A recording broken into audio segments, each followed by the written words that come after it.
So Shavana Ross, is that your last name now, or you It changed is Tally. My married name is Tally. Allie? Okay.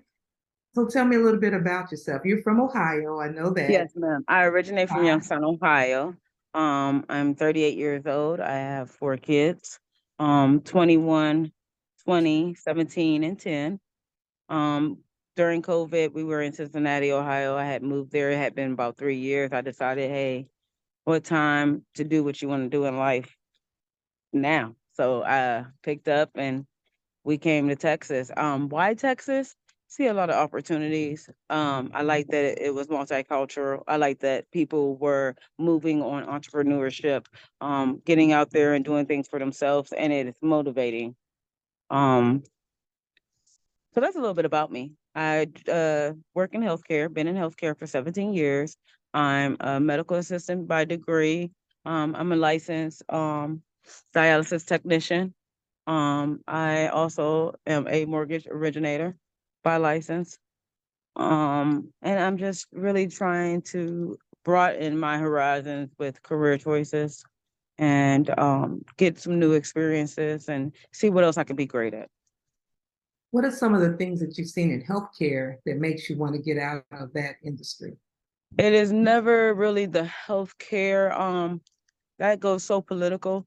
I think we do the best that we can, but what I do realize is that we pour a lot out with ourselves and personality, and it's more than what we get in return. I love doing for my elders and helping, the sick. But sometimes you need to help yourself, and it's the mental weight that I want to get away from. It's not my people. It is the working yourself, the over hours, and the next day, the morning meetings of you not doing enough, or it's not enough, or our numbers don't look good. It gets so much into the money part of it that the care is starting to lack. And when you see that, it's hard to do for people, and they're being cheated a little Yeah, bit. You know, I worked at a it, nursing home for a number of years, and when the money cuts, the diapers cut, the towels cut, the food gets cut, and everything they gets. don't give that reason. What they say is, "Oh, we should have had people come out more," or "Oh, my tech is not doing." But really, in honesty, your person is doing exactly what they're supposed to with the lack of supplies that they have, with the lack of resources they have. But that person gets beat up. During COVID, I feel like nobody ever sat down and say, "What about your mental health? How are you doing with it?" And once we got through it, it was, "No, you can't take a day off. We still need you. No, you can't take a break. We still need you." But nobody ever thought about the people who had to sit there and watch that. They had to go home and think about, am I taking it home with me? Yeah, your The family times that needs. we were in the garage crying, or I'm cooking dinner and I get, you've been exposed, and I'm thinking, oh my God, I might have gave my son with asthma. Nobody took that in consideration, the mental hurt that it might have did to the person. And Mhm. and it kind of made me say, hey, I can still care for people and I can still help people. I can do it a different way. And that's the only reason that I am trying to shy away from healthcare.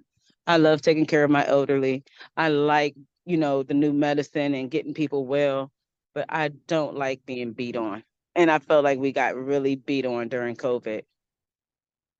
I'm sure there's a lot of people out there in that same position. What do hmm you, what do you think is the solution to help with that? The only solution would be to help with that is to actually shy away from the actual money part. And it would take more than what one person could do.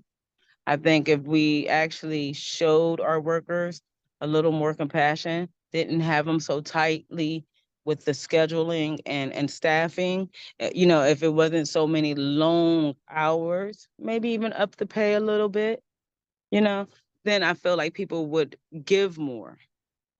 But it's hard to come in and do all that and still go home and turn around and have your own little struggle. But that's more than one person, and that's bigger than us, the workers. Yeah, that's why you need a village to help out. You really do. You really do. And not somebody who's behind there and never did it. We need people who have actually been in the field that understands what it takes and what that person is going through. A lot of times the people that runs these buildings, even Quest, are people who never even drove blood, never stood here, didn't have to do 50 people in one day, didn't understand, they haven't been here. And so they don't understand. They just see numbers. And I get tired of being a number. Yeah. So now you do numbers with mortgages. So tell me Right. about And that. it's the right numbers, right? So But you're yes, ma'am. you're very new to the mortgage industry. I really am. Yes, ma'am, I am. So what can I do to help you out with that? I feel like, and it was like I said, I was just telling my coworker here, I feel like the greatest thing is the knowledge, showing the ways. I was just telling her that I liked that it was a lot of people that were a little older than me because y'all have been here, y'all have done it, and y'all look successful in it. And when you look at something, you want somebody who's done it, then went through, the bad times, the good times. And really, it's just about knowledge and having that resource of how did you do it, or how can I do it, what can I do, did you see anything I could do better? Because when you get out here, a lot of people want you to find your way, and it could be kind of easier if you have a mentor, basically a mentor, somebody just to shine some light on you, hold your hand a little bit, not really hold your hand, but hey, this is how we did it, I ran into that, this is what I did for that, or hey, did you know you can go here and put your name here and they'll do this, or, just a little bit, or we have this, like how y'all did. We had this app. This app does this. Things that I don't know, things that Yeah. I'm not getting when I search in Google, because some of the things are from word to word, mouth to mouth Well, resources. one of the things we like to do with our group is to share our knowledge and our resources because we feel that you can go further if you have a group of people that speak the same language and have the Yes, same. ma'am. So I'm glad we met you and we're welcoming you into our circle of resources. Thank you. Thank you. Thank you. I am glad. You have any questions for me? So many. Well, that's okay because this is actually about you. So this Can is you about tell you. So me, anything can you else? tell me some of the things about EXP? Because that will be, that's new to me. And how did you start off? I started off with a mentor. I've only been with EXP, and I've been with them for going on 6 years. Okay. I still communicate with my mentor almost daily now, even See? though, you know, not getting reimbursed as my mentor. We're friends now, so we talk Yeah. about real estate, all the time. And she comes over, we'll meet up, and that's why we like having these every fourth Tuesday meet and greet, so different people can meet. We meet every Saturday on Zoom. Different people come there. I'm going to send you the Zoom link for that. And you're Mhm. welcome to come in. It's mainly realtors, but I'm a lender I as see that. well Yes, ma'am. with CTC Me Mortgage. So we can just share our knowledge and share our resources. And Houston is so big, I feel like there's room for everybody. it's room for everybody. We can all eat at the table. Yes, ma'am. Yes, ma'am. And that's how I feel. Yes, ma'am. Yeah.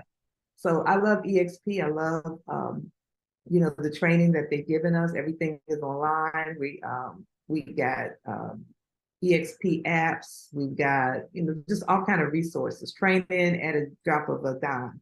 Yes, So ma'am. there's a lot of live classes and there's a lot of recorded classes. We're on Facebook. We're on Workplace. We're on what's that app? Uh, Instagram, Clubhouse. Clubhouse. Okay. Clubhouse. Yeah. So we're everywhere. So we like helping each other out as well. Okay. Yes, ma'am. So hopefully you'll get your license one day and maybe come under my sponsorship with EXP. I was looking into that.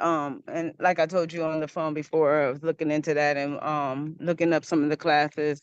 And you had gave me where you had went online, and I looked that up too, and it did not seem bad. Did not seem like a bad program. How long did it take you to complete? About 3 months. That's not bad. Mm-mm. I don't think And that's bad at all. you pay along the way. You take like I think it was 6 modules. So after each module, you take an exam and you pass that, then you go on to the next one. Then you take one big one. So it's kind of like being in college. You know, I used to teach college, so it's kind of like Mhm. do this module, take the test, and you move on to the next one. Yes, And ma'am. I studied online on YouTube for prepping for the state exam, and that helped. And I passed on the first try. Wow. Wow.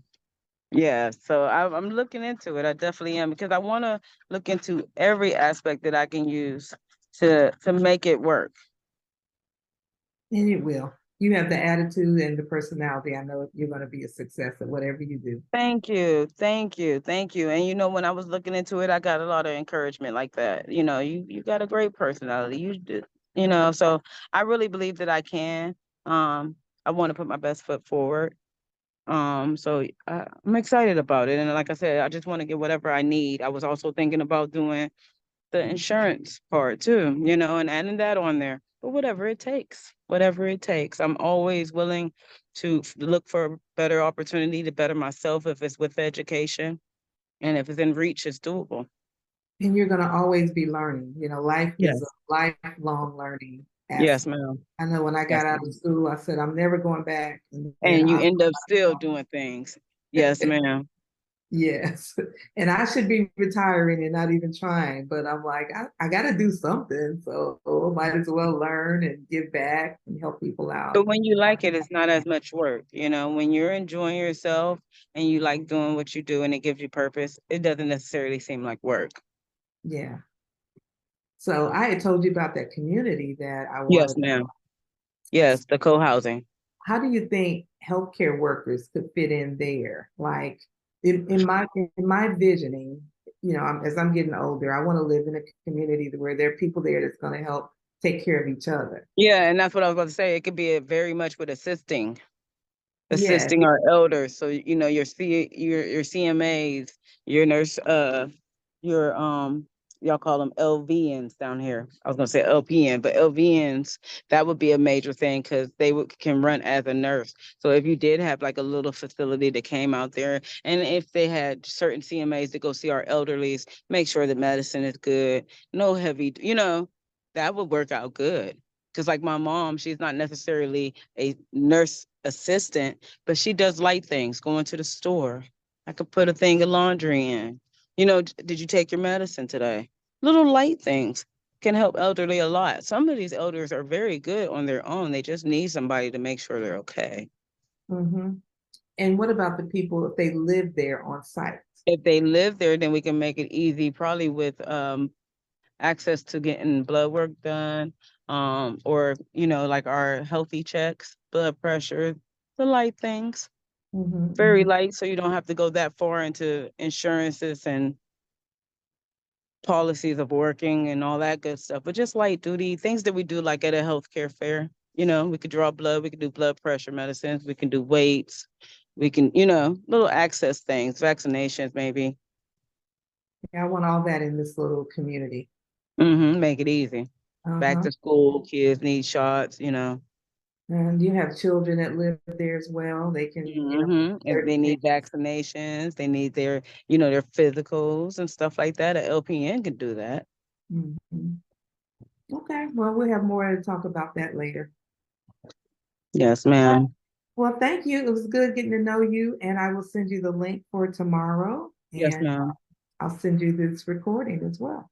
Thank you. I appreciate it. Thank you for everything. Okay, you're welcome. We'll talk to you soon, All right, love. Have a great day. too. Bye bye. Bye.